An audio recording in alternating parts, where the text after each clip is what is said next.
जब हम Indian philosophy की बात करते हैं तो इंटरडिपेंडेंसी उसमें आ जाते हैं। हर चीज एक दूसरे पे निर्भर रहते हैं। और जब हम नॉन इंडियन फिलॉसफी की बात करते हैं, मान लो वेस्टर्न फिलॉसफी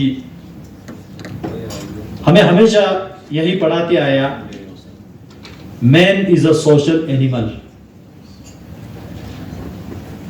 अब इस शब्द को अगर हम गौर करें, व्हाट डज इट मीन, इसका क्या मतलब है कि man is a social animal. अगर मैं हिंदी में अनुवाद करके बताऊं,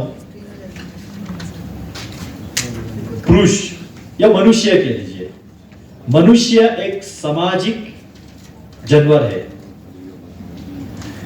physically, emotionally, okay, we share with other animals, but what about our intellectual, what about our spirituality, क्या वो भी जानवर में पाया जाता है?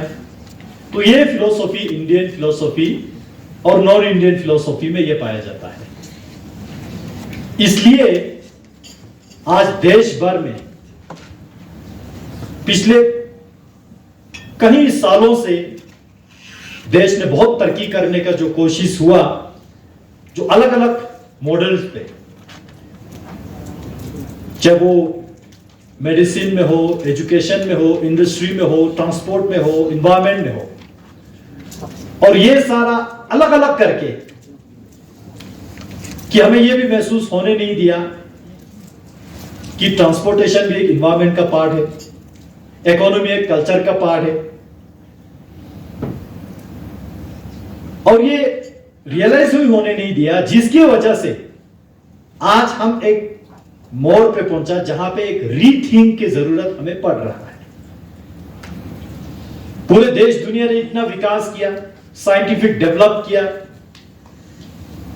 अलग अलग चीज के लिए मेथड्स आया, but still we are lacking something.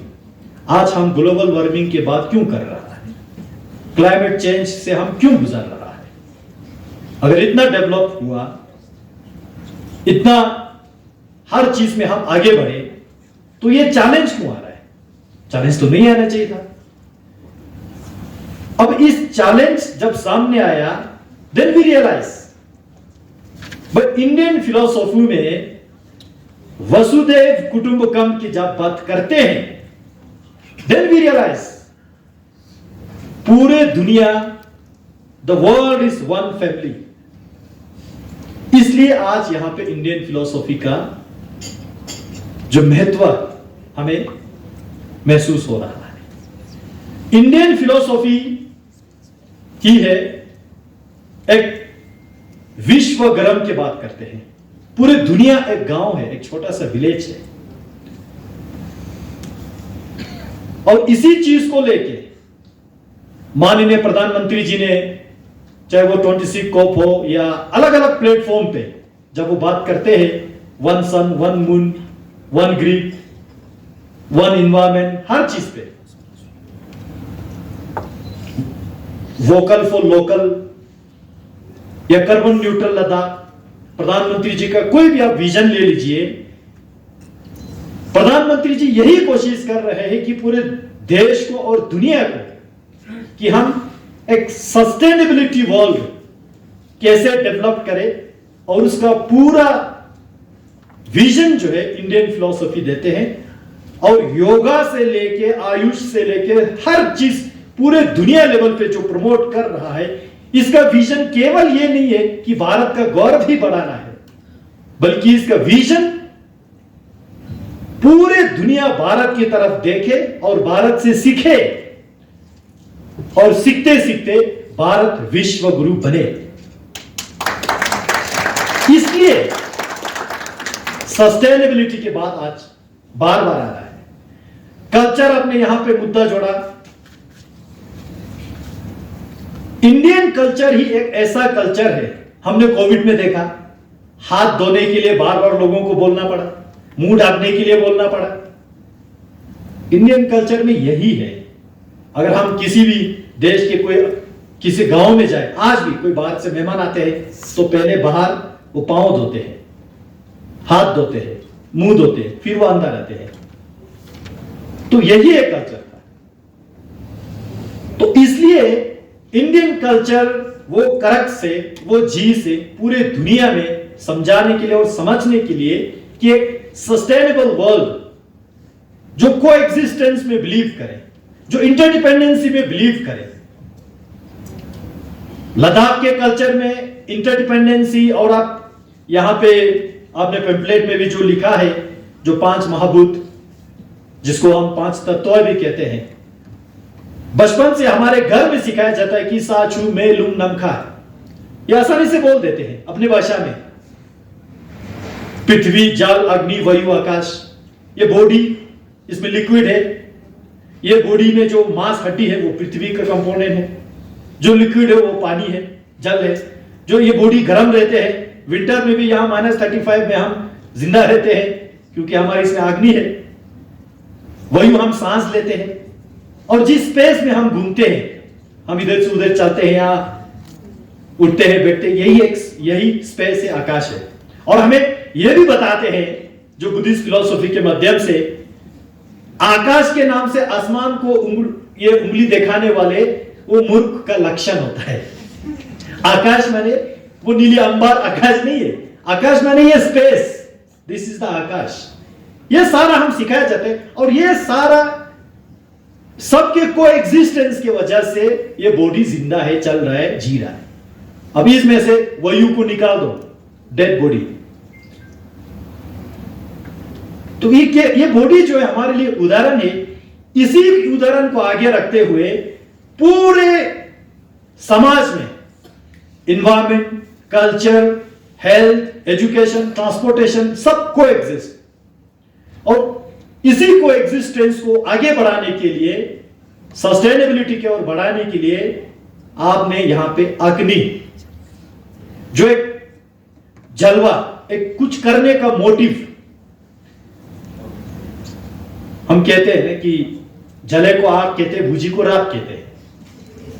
समाज को आगे बढ़ाने के जो मोटिव है, जो इंस्टिंक्ट है, उसी को अग्नि, और ये अग्नि टेक्नोलॉजी को आगे बढ़ाने के लिए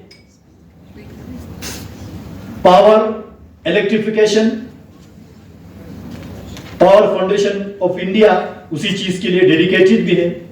और आपने आज यहां से शुरुआत करके लगभग 4 महीने तक पूरे देश भर में यह कैंपेन चलाने वाले हैं।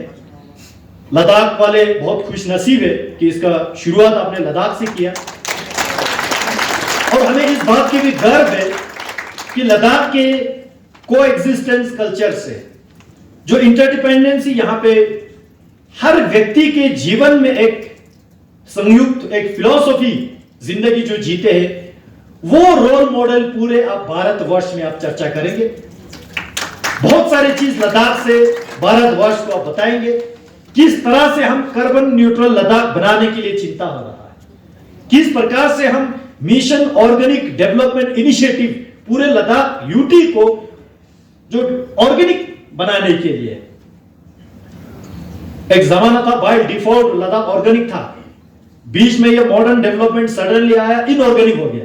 अब हम इसको रिवाइव करके ऑर्गेनिक पे ले जाना चाहते हैं, और नाम आप ध्यान दीजिए, mission organic development initiative, MODI। Modi ji से प्रेरणा लेके हमने ये रखा, क्योंकि लद्दाख वाले पहले समझ गया माननीय मोदी जी जो है इस चीज के जिक्र करने वाले हैं, हम पहले ही कर देते ताकि मोदी जी से हमें और भी सारे बाद में इंस्पिरेशन लेने को मिले। और ये सारा चीज जो है आप पूरे भारतवर्ष में चर्चा भी करेंगे। और मैं धन्यवाद देना चाहूंगा यहाँ के विजनरी जो हमारे लेफ्टिनेंट गवर्नर साहब हैं, लद्दाख को कार्बन न्यूट्रल बनाने के लिए इनके गाइडेंस में यहाँ के काउंसिल ने, यहाँ के लीडरशिप ने, यहाँ के ब्यूरोक्रेसी ने बहुत अच्छे कोऑर्डिनेशन के साथ आज सोलर एनर्जी पे हम बात करते हैं, आज हम हाइड्रो एनर्जी पे बात करते हैं, विंड एनर्जी पे बात करते हैं, हाइड्रोजन पे हम बात करते हैं। और केवल बात ही नहीं करते, बहुत सारे MOU यहाँ पे साइन करके बहुत सारे हम 50 मेगावाट, बहुत सारे मेगावाट हम आगे भी बढ़ चुके हैं इसी 3 साल, बहुत छोटे समय में, कम समय में। और यही लद्दाख का एक प्रेरणा है। और लद्दाख हमेशा चाहते हैं देश के जो हम एनर्जी सिक्योरिटी की बात करते हैं, देश के जीडीपी की बात तो करते ही करते हैं, सीमा सुरक्षा में इन्वायरमेंटल जो इको फ्रेंड एनर्जी हम कैसे सप्लाई करें। एक जमाना था यहां पे जितने भी आज यहां पे बॉर्डर आउटपोस्ट है, चाहे वो इंडियन आर्मी हो, आईटीबीपी हो, सभी बॉर्डर पोस्ट जो है डीजल जनरेटर पे चला दिया। हाँ, जरूरी है उनको पावर देना चाहिए, रूम हीटिंग देना चाहिए, हम उसको विरोध नहीं करते, लेकिन किसी ने यह नहीं सोचा उस सियाचिन ग्लेशियर के टॉप पे डीजल जनरेटर ले जाके सियाचिन ग्लेशियर कैसे खत्म हुआ।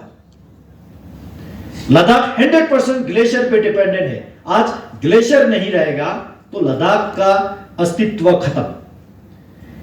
इस चिंता को आगे रखते हुए आज हम बात करते हैं कार्बन न्यूट्रल बनाने के लिए। और दुनिया में सबसे ज्यादा ग्लोबल वार्मिंग और क्लाइमेट चेंज से इफेक्ट देखने वाला लद्दाख है। हमने अलग अलग साल पे, खासकर 2010 के फ्लैश फ्लड हमने देखा, 2015 में देखा, 2013, 14 कंसिक्वेंस जो है अलग अलग जगहों पे। रिसेंटली कारगिल में हमने क्लाउड ब्लास्ट और ये फ्लश देखा हमने। ये क्यों हो रहा है? ये ग्लोबल वार्मिंग की वजह से। अब यहां हमारे लोग बहुत सेंसिटिव है, चिंता होती है, भाई प्लांटेशन लगाओ, ग्लोबल वार्मिंग को थोड़ा हम ठंडा करेंगे। भाई ये लद्दाख, केवल लद्दाख वार्मिंग तो नहीं है ना, ये तो ग्लोबल वार्मिंग है। इसमें लद्दाख का चिंता होना आवश्यक है, लेकिन दुनिया भर इसके बारे में चिंता करे। केवल लद्दाख वाले 4-5 प्लांटेशन लगाने से क्या होगा? मैं इसको इनकार नहीं करता हूं, थोड़ा तो कंट्रीब्यूट होगा, लेकिन ग्लोबल वार्मिंग से हम लड़ रहा है।